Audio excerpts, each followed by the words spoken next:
We're in Excel version 2019, and I'm going to go ahead and show you how to encrypt a file. So let's say this file has sensitive data in it. We want to encrypt it, so just choose File, go to Protect Workbook, and click on Encrypt with Password.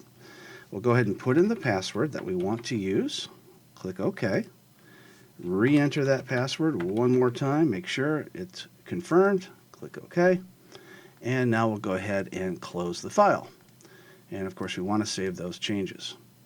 Now let's go ahead and go back into our file, and it's going to prompt us to put the password in. And there we go. Let's say we don't want to have it encrypted anymore. We'll go back to Protect, click on Require, and just go ahead and delete the password. Click OK. You can see the Protect goes away. Save it.